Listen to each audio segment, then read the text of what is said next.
الحمد لله حمدا كثيرا طيبا مباركا فيه.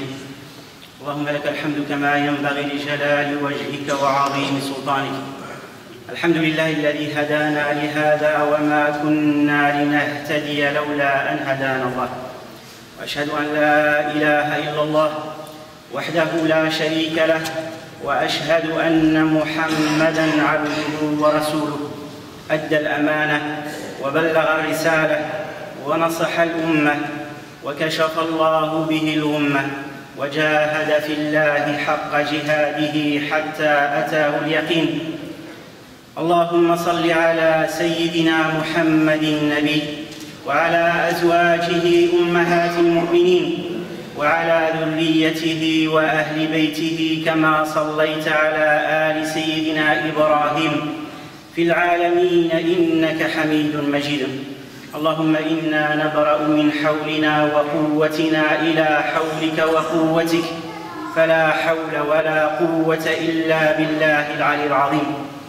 اللهم رب جبرائيل وميكائيل وإسرافيل فاطر السماوات والأرض، أنت تحكم بين عبادك فيما كانوا فيه يختلفون، اهدنا لما اختلف فيه من الحق بإذنك، إنك تهدي من تشاء إلى صراط مستقيم.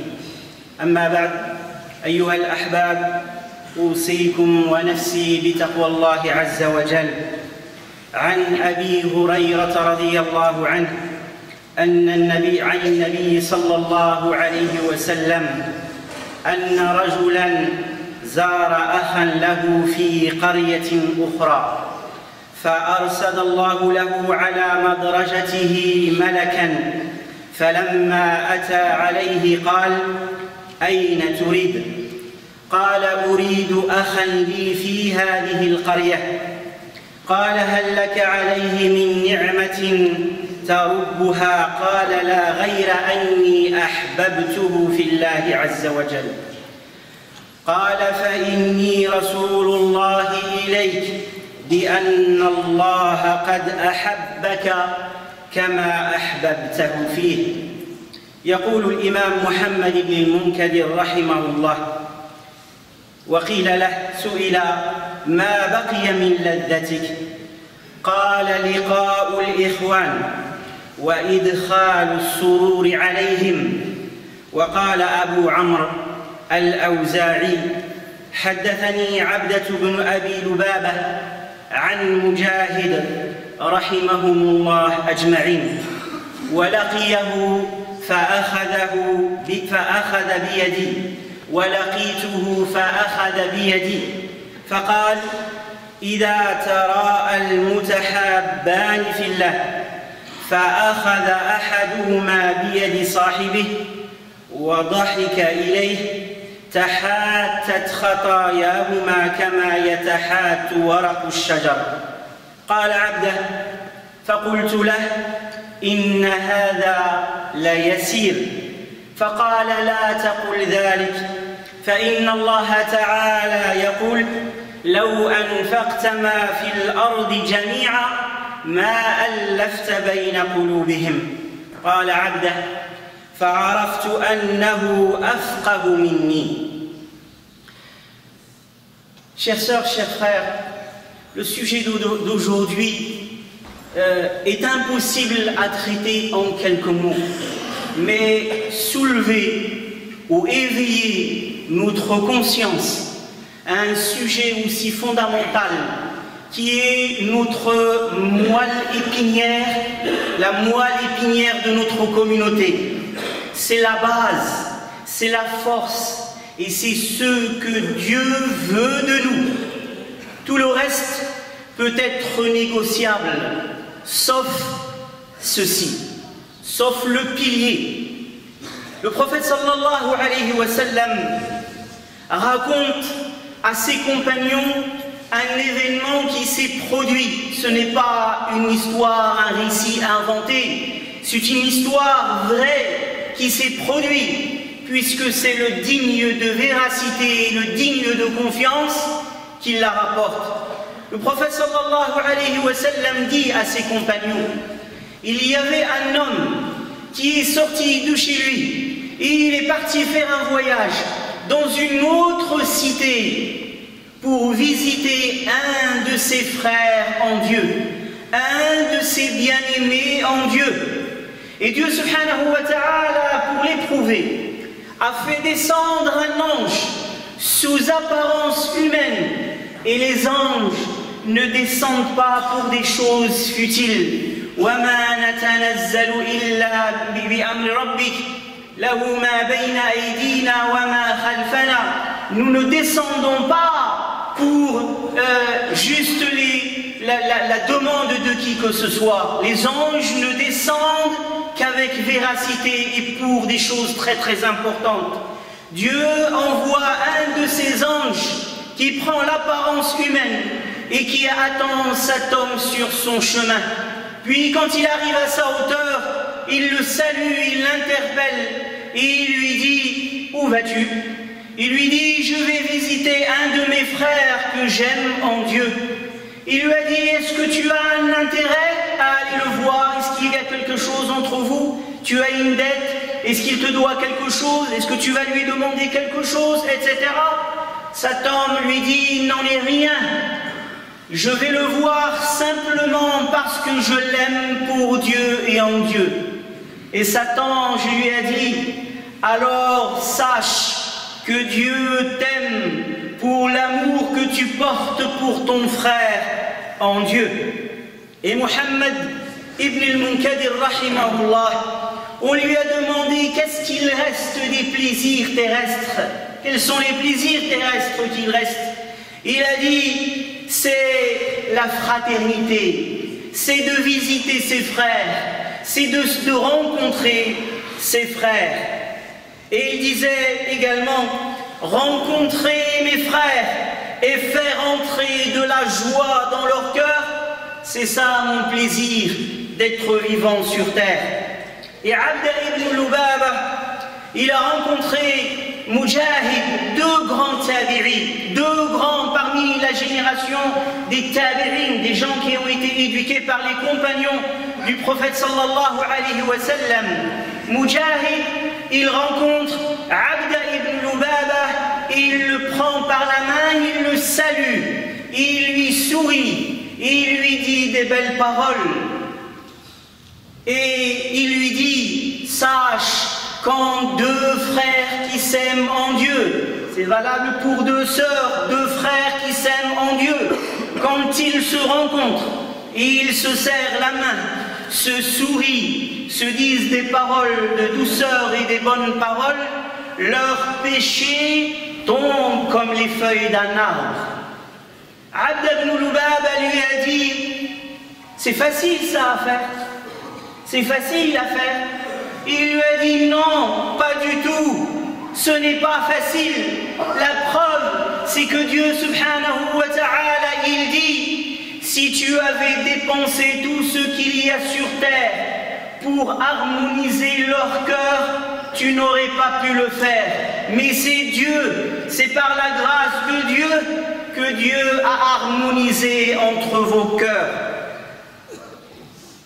Et là, Abd ibn Lubaba, il dit, j'ai alors compris que Mujahid était plus versé que moi dans les sciences de la religion. وروي عن النبي صلى الله عليه وسلم أنه قال عليكم بإخوان الصفاء فإنهم زينة في الرخاء وعصمة في البلاء. وعن سهل بن سعد أن النبي صلى الله عليه وسلم قال المرء كثير بأخيه المرء كثير بأخيه. وقال عمر بن الخطاب رضي الله عنه لقاء الإخوان جلاء الأحزان. On a besoin de nous replonger dans les premières générations, dans la compagnie du prophète sallallahu alayhi wa sallam, dans la génération des compagnons, dans la génération des tabi'in, et à chaque fois dans l'histoire, chez les grands savants, chez les gens vertueux, pour comprendre comment ils comprenaient la fraternité en Dieu, comment ils la vivaient au quotidien, comment ils la construisaient, comment ils la protégeaient, et comment il la préservait. Le prophète alayhi salatu wassalam nous recommande d'avoir des frères, de multiplier nos réseaux de frères en Dieu. Pas virtuellement, la fraternité, elle se travaille surtout au quotidien. Et le prophète sallallahu alayhi wa sallam, il nous recommande les frères, d'avoir des frères au cœur pur. Ikhwan as-safa, des frères au cœur pur. Parce que le prophète sallallahu alayhi wa sallam dit, ces types de frères, ce sont un embellissement quand vous êtes à l'aise, quand vous êtes bien. Et c'est un soutien et une force quand vous êtes dans l'épreuve. Et le prophète sallallahu alayhi wa sallam nous dit que notre force, nous musulmans, elle réside dans le poids de notre fraternité. Pas dans le poids du nombre, mais dans le poids de la qualité de la fraternité, parce que la fraternité, elle pèse lourd dans la balance de Dieu, mais elle pèse lourd dans les sociétés. Sayyidina Omar ibn Khattab radiyallahu anhu, il dit: la rencontre de mes frères dissipe mes tristesses. La rencontre de mes frères dissipe les tristesses. Si maintenant notre fraternité est la rencontre des frères, c'est pour te rajouter plus de tristesse. Est-ce que cette fraternité est une fraternité comme l'a défini Sayyidina Omar ibn al-Khattab radiyallahu anhu? Ayyuha al-ahbab, اختصر عليه الصلاة والسلام كل ذلك وجمعه بقوله: لا يؤمن أحدكم حتى يحب لأخيه ما يحب لنفسه. أي لا يكون كامل الإيمان حتى يتحقق ذلك في قلبه. وبقوله صلى الله عليه وسلم: من أحب أن يزحزح عن النار ويدخل الجنة فلتأته منيته وهو يؤمن بالله واليوم الآخر وليأتي إلى الناس الذي يحب أن يؤتى إليه. أخي المسلم، أخي المؤمن، ألست تحب أن يعاملك الناس بالصدق والأمانة وحسن النية؟ فعاملهم أنت بما تحب أن يعاملك به. ألست تحب أن يحسن الناس الظن بك؟ ألا تحب أن تقال عثرتك؟ ألا تحب أن يسامحك الناس إن أسأت إليهم وأن لا يحمل حقدا في قلوبهم عليك؟ ألا تحب أن ينصحك الناس بالرفق؟ ألا تحب أن يصبر الناس عليك؟ ألا تحب أن يعاملك الناس بالحسنى وبما أنت أهله؟ فعاملهم أنت بما تحب أن يعاملك به. إن فعلنا ذلك زادت المودة بيننا حتى نصير كالجسد الواحد إذا اشتكى منه عضو تداعت له باقي الأعضاء بالحمى والسهر وصرنا حق الإخوة. Le prophète sallallahu alayhi wa sallam nous résume le secret de la fraternité. Dieu lui a la dotée de la parole, de l'éloquence miraculeuse. Le prophète pouvait dire des choses incroyables à méditer pendant des siècles en une phrase, en une parole. Le prophète nous a résumé le secret de la fraternité si on médite ce hadith, si on le comprend. C'est le hadith le plus connu, c'est le hadith qu'on entend le plus, mais c'est malheureusement le hadith que l'on voit peu se manifester réellement dans notre communauté.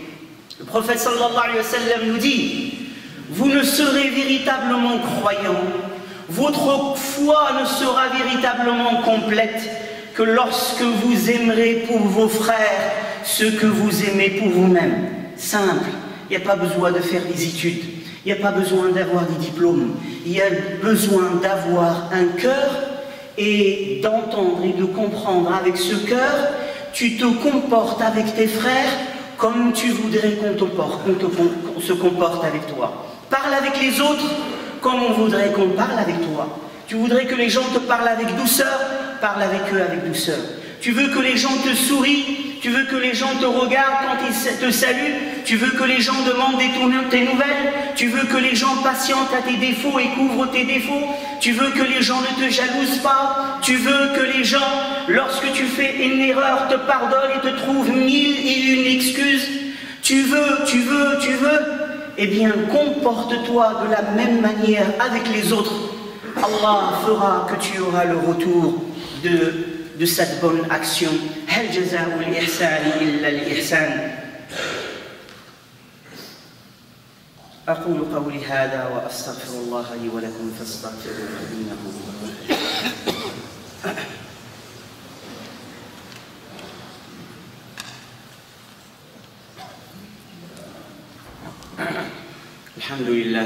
الحمد لله حمدا كثيرا طيبا مباركا فيه، وأشهد أن لا إله إلا الله وحده لا شريك له، وأشهد أن محمدا عبده ورسوله. اللهم صل وسلم وبارك وأنعم على سيدنا وحبيبنا وإمامنا سيدنا محمد في الأولين وفي الآخرين وفي الملأ الأعلى إلى يوم الدين. اللهم أحينا على سنته وأمتنا على ملته واحشرنا في زمرته. اللهم اجعلنا من أتباعه وأنصاره وإخوانه وحزبه برحمتك يا أرحم الراحمين. أما بعد، أيها الأحبة، أوصيكم ونفسي بتقوى الله عز وجل. قال خالد بن صفوان: إن أعجز الناس من قصر في طلب الإخوان، وأعجز منه من ضيع من ظفر به منهم. أيها الأحباب، هناك مفسدات الأخوة وهي كثيرة، منها الطمع في الدنيا بما في أيدي إخوانك. قال صلى الله عليه وسلم: ازهد في الدنيا يحبك الله، وازهد فيما في أيدي الناس يحبوك. لذلك أيها الأحباب، لا ينبغي للعاقل أن يتطلع لما في أيدي الناس. Khalid ibn Safwan, rahimahullah, il dit: la personne la plus incapable, c'est celle qui néglige la recherche des frères en Dieu. Et quelqu'un de plus incapable encore que celui-là, c'est celui à qui Dieu lui a donné des frères et il brise cette fraternité. Dieu lui a donné des frères en Dieu. Dieu lui a donné des gens qui l'aiment en Dieu. Des gens qui lui sont utiles sur terre, qui lui sont utiles quand il sera sous terre et qui lui seront utiles le jour de la résurrection, puisque les frères et les croyants et les bien-aimés auront leur part d'intercession auprès de Dieu subhanahu wa ta'ala. Les choses ou les comportements qui brisent la fraternité, qui la cassent. La fraternité est quelque chose de difficile à construire, mais c'est facile à détruire. C'est très facile à détruire. Un regard, une parole, un geste, une pensée, un péché, et la fraternité se retrouve détruite. Le prophète sallallahu alayhi wa sallam, parmi ce qui brise, ce qui détruit la fraternité, c'est de convoiter ce que les gens possèdent. At-tama', c'est de convoiter ce que possèdent tes frères. La relation est construite sur ce que les gens possèdent. Le prophète sallallahu alayhi wa sallam nous donne le secret et l'éducation pour sortir de cette maladie. Il dit: détourne-toi des biens matériels, tu seras aimé par Allah. Et détourne-toi de ce que les gens possèdent, les gens t'aimeront. Détourne de ce que tes frères possèdent, tes frères t'aimeront. ومن مفسدات الأخوة أيها الأحباب المعاصي. قال صلى الله عليه وسلم: المسلم أخو المسلم لا يظلمه ولا يخذله والذي نفس محمد بيده ما تواد اثنان ففرق بينهما إلا بذنب يحدثه أحدهما. ومن مفسدات الأخوة أيها الأحباب المبالغة في المزاح إلى حد الجرأة خاصة مع أهل الفضل. نكتة سخيفة، تعليقة لا قيمة لها. لا يا أخي، لم يكن النبي صلى الله عليه وسلم بهذا الشكل. Parmi les choses qu'on néglige et qui détruisent les relations fraternelles, c'est les péchés. Le prophète sallallahu alayhi wa sallam dit, le musulman est le frère du musulman. Il ne commet pas d'injustice envers lui, il ne le trahit pas, il ne l'abandonne pas. Le prophète sallallahu alayhi wa sallam dit, je jure par celui qui détient l'âme de Mohammed entre ses mains, il n'y a pas d'eux qui se sont aimés. Il n'y a pas d'eux qui se sont aimés, puis ils ont été séparés et divisés qu'à cause d'un péché que l'un d'eux a commis. Les péchés ont un impact sur notre fraternité. Parmi également les causes qui cassent et qui brisent et qui touchent la fraternité, c'est l'excès dans la plaisanterie. C'est l'excès dans la plaisanterie. Et il y a des gens qui ont l'art de vous détruire avec des plaisanteries. Et ils vous disent, je plaisante, je jouais, je m'amusais, je rigole. Et ils brisent les relations. Une parole, un commentaire mal placé qui blesse un cœur, et ça y est, la relation est cassée. Et ça, c'est encore plus grave quand on le fait avec des gens qu'on doit respecter encore plus. On doit veiller. Ah, si on plaisante comme le faisait le prophète alayhi salatu wassalam. Et on fait attention, les gens ne sont tous pas pareils. Et il y a des gens qui ont des armes, qu'ils dégaignent sur les frères. Et ces armes, ils vous disent c'est la plaisanterie, je plaisante. C'est une plaisanterie, mais en réalité, c'est une arme. Surtout quand c'est fait en public, devant les autres. On rabaisse les autres par une plaisanterie. ومن مفسدات الأخوة أيها الأحبة عدم الالتزام الآداب الشرعية في الحديث، فقد ترك لنا النبي صلى الله عليه وسلم منهجا راقيا يبني ويزكي ويهذب، من ذلك اختيار أطايب الكلام في محادثة الإخوان. قال سبحانه: وقل لعبادي يقولوا التي هي أحسن إن الشيطان ينزغ بينهم إن الشيطان كان للإنسان عدوا مبينا. لذلك وجب على المتحابين أن ينتقوا أطايب الكلام كما ينتقون أطايب الطعام. قال النبي صلى الله عليه وسلم: الكلمة الطيبة صدقة. وقال سبحانه موجها إلى خفض الصوت مع الأحباب ومع الإخوان: واغضض من صوتك إن أنكر الأصوات لصوت الحمير. تكلم بالكلمة الطيبة مع أخيك، أما أن تتطاول بالكلام وترفع الصوت فأنت تقطع صلتك به من حيث تشعر أو لا تشعر. ومن الناس من لم يتعود على الكلام المهذب يرفع الصوت بالسب والشتم والاحتقار والسخرية فيزرع العداوات ويقضي على العلاقات. Parmi la chose la plus fondamentale et que utilise Shaitan pour casser la fraternité, c'est la communication. Dieu subhanahu wa ta'ala nous dit: préservez votre manière de communiquer. Communiquer avec l'islam, non. Communiquer avec ihsan. Communiquer. وَقُولُوا لِلنَّاسِ حُسْنًا. Dites aux gens ce qu'il y a de meilleur, la meilleure communication.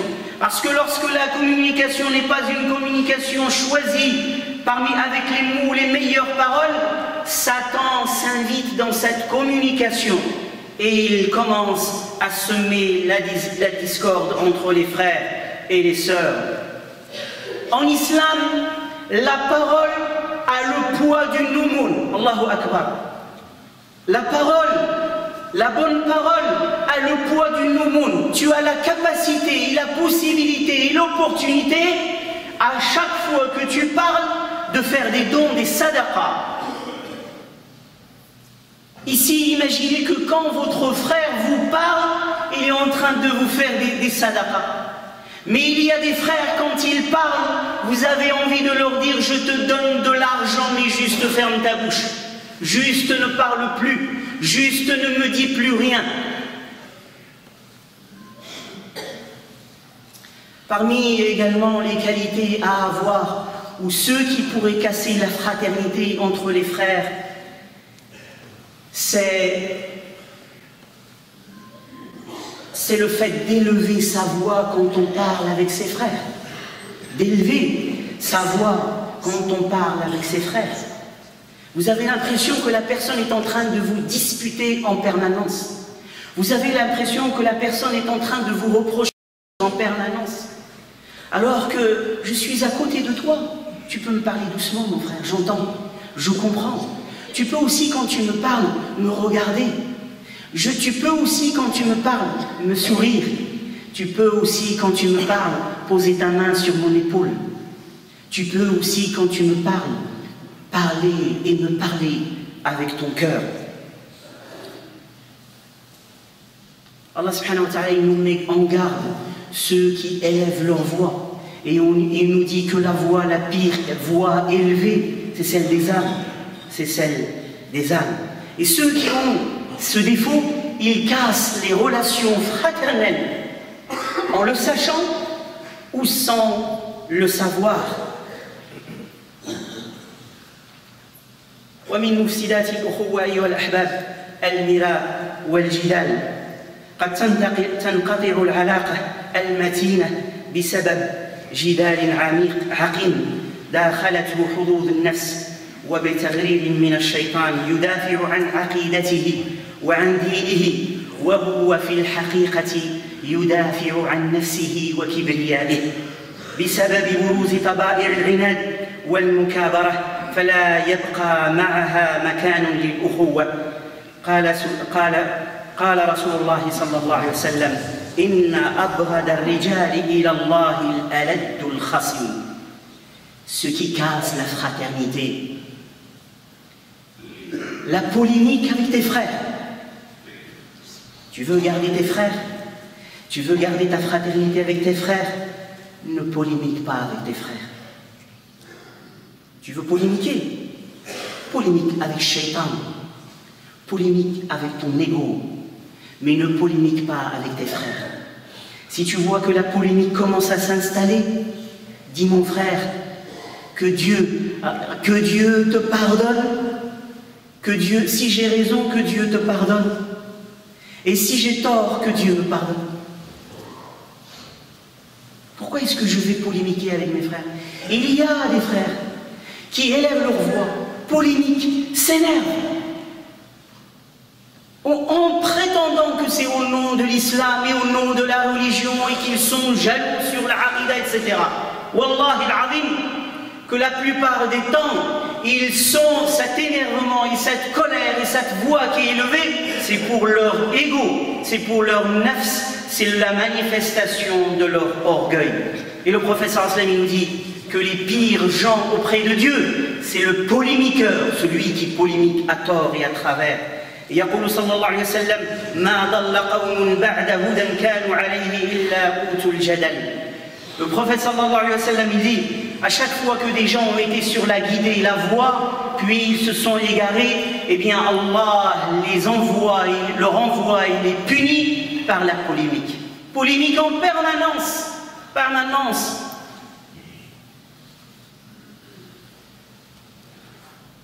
ويقول سبحانه إنما النجوى من الشيطان ليحزن الذين آمنوا. ومعنى النجوى أيها الأحباب يفصلها لنا النبي صلى الله عليه وسلم فيقول إذا كنتم ثلاثة فلا يتناجى اثنان دون صاحبهما فإن ذلك يحزنه.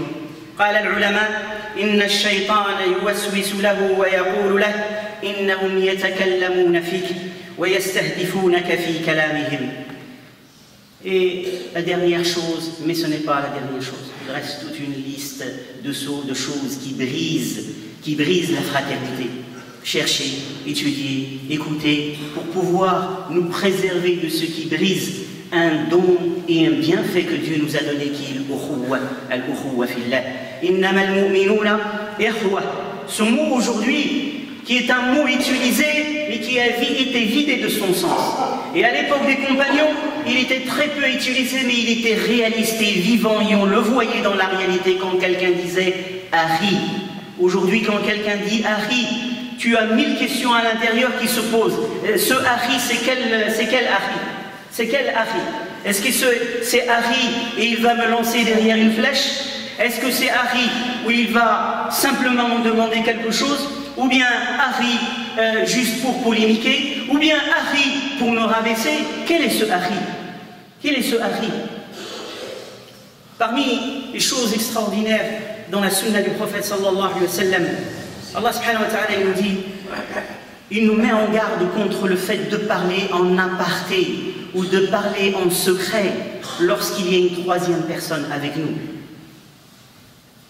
Le prophète sallallahu alayhi wa sallam dit, si vous êtes 3 personnes, que les 2 personnes ne parlent pas en secret devant la 3e personne, parce que cela va l'attrister. Les savants, ils ont dit, Satan va lui souffler et va lui dire qu'ils sont en train de parler sur toi. Et ça, c'est valable quand on parle dans une langue que l'autre ne comprend pas. Lorsqu'on est avec des gens, on parle la langue, si on est 2, il y a une 3e personne, on parle la langue que les autres comprennent. Et si on veut parler en aparté, on le fait ailleurs, on le fait autrement, parce que ça casse la fraternité. واستغفر الله لي ولكم فاستغفروه انه هو الغفور الرحيم. اللهم صل على سيدنا محمد النبي وعلى ازواجه امهات المؤمنين وعلى ذريته واهل بيته كما صليت على ال سيدنا ابراهيم في العالمين انك حميد مجيد. ربنا آتنا في الدنيا حسنة وفي الآخرة حسنة وقنا عذاب النار. اللهم اجعلنا إخوة متحابين فيك، متزاورين فيك، متناصحين فيك، متجالسين فيك، متبادلين فيك برحمتك يا أرحم الراحمين. ربنا لا تجعل في قلوبنا غلا للذين آمنوا برحمتك يا أرحم الراحمين. الذي بين قلوبنا أصلح ذات بيننا، اجعلنا على قلب رجل واحد.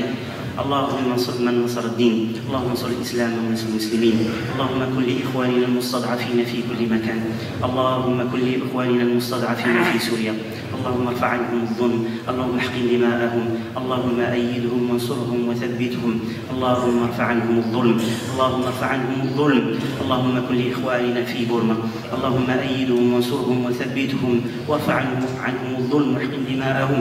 كن لإخواننا في فلسطين، اللهم احفظ لنا أقصانا وانصر رجال الأقصى ونساء الأقصى وأطفال الأقصى وشيوخ الأقصى. اللهم ارزقنا الصلاة فيه قبل الممات برحمتك يا أرحم الراحمين. اللهم كن لإخواننا المستضعفين في كل مكان، اللهم انصر هذه الأمة، اللهم أيدها وانصرها واستخلفها واجعلها على قلب رجل واحد برحمتك يا أرحم الراحمين. اللهم ارحمنا وارحم والدينا وارحم من علمنا وارحم من سبقنا بالإيمان برحمتك يا أرحم الراحمين. إن الله وملائكته يصلون على النبي يا أيها الذين آمنوا صلوا عليه وسلموا تسليما. اللهم صل وسلم وبارك على سيدنا محمد النبي وعلى أزواجه أمهات المؤمنين وعلى ذريته وأهل بيته كما صليت على آل سيدنا إبراهيم في العالمين إنك حميد مجيد. اللهم اجعلنا من الذين يستمعون القول فيتبعون أحسنه برحمتك يا أرحم الراحمين. وآخر دعوانا أن الحمد لله رب العالمين.